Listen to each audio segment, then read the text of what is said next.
As y'all know, I'm not usually into newsy kind of stuff, but this story has piqued my interest. The president of Haiti was shot and killed in his home apparently early this morning. Gunmen broke into his home in Port-au-Prince, shot and killed him, and shot and injured his wife. I don't know how significant his wife's injuries are. But here's what interests me about this whole thing, and it raises questions that I believe will never be asked, much less answered, by the usual suspects, i.e., the mainstream media and their moneyed cronies. Those questions are this: okay, they let it slip in the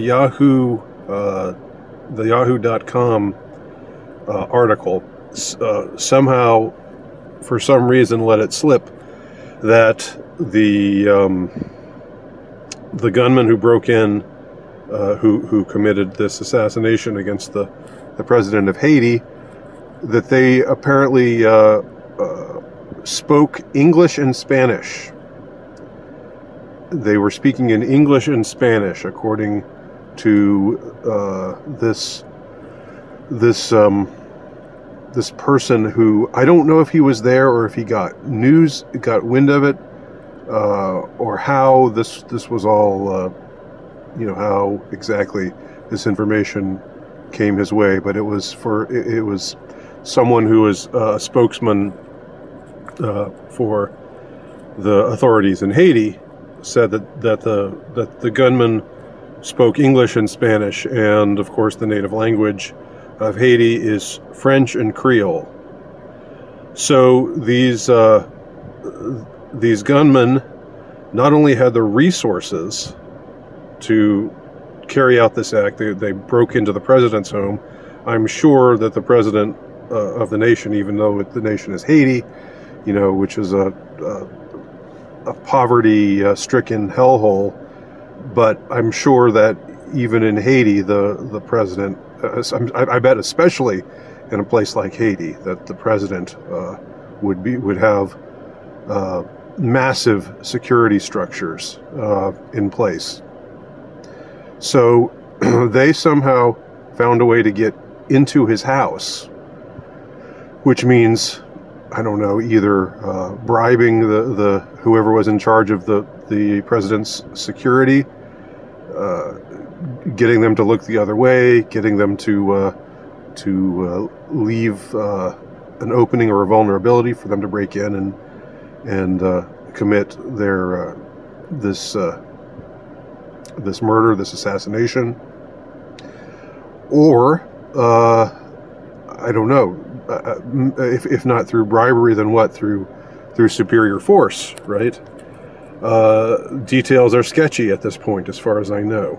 So number one, they broke in, which suggests resources that go beyond just the typical citizen in a poverty-stricken country.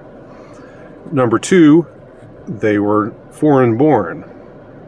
And they spoke, and this can be seen from the fact that apparently they spoke English and Spanish, which are not the native languages of Haiti. All right. So how do they get in, first of all, and who are they, second of all? And related to the second question, one suspects that they were mercenaries because they were not native to the country. Otherwise, they would have spoken in French or Creole. So if they were mercenaries, then mercenaries get paid by somebody. So who paid them? It would be one thing if it was some discontented citizen shooting and killing the president because he was just fed up with all of the corruption. And Haiti is, of course, filled to the brim with corruption, as everybody knows. But Haiti is also a massively exploited country. It's suffered more. It's a country rich in resources, and it has been ruthlessly plundered for those resources, and its citizens have suffered mightily through the years for various reasons, at the hands of outsiders. Of course, their own political apparatus is corrupt as well.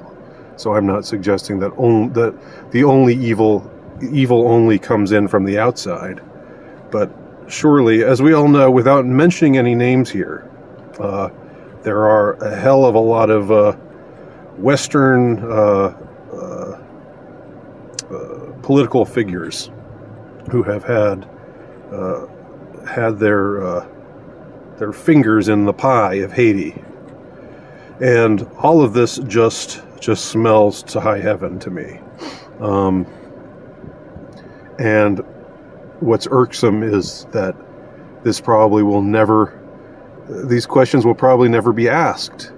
People will just assume, oh, well, Haiti's a corrupt country, it's a violent country, the political system is unstable, there's a great deal of corruption. So of course, the president getting assassinated is no big thing. But when you look at these kinds of details that I've highlighted here, I think you would want to look a little bit more closely. And I hope that somebody does look more closely. But I just fear that this will just get glossed over, and these obvious questions will remain unasked, much less answered. Let me know what you think. My name's Andy Nowicki. Check out my work at altrightnovelist.com, and please, if you're interested, take a look at my new book, The Insurrectionist. You can go to terrorhousepress.com to find out information about my new book. Anyway, thanks for watching. Talk to y'all soon.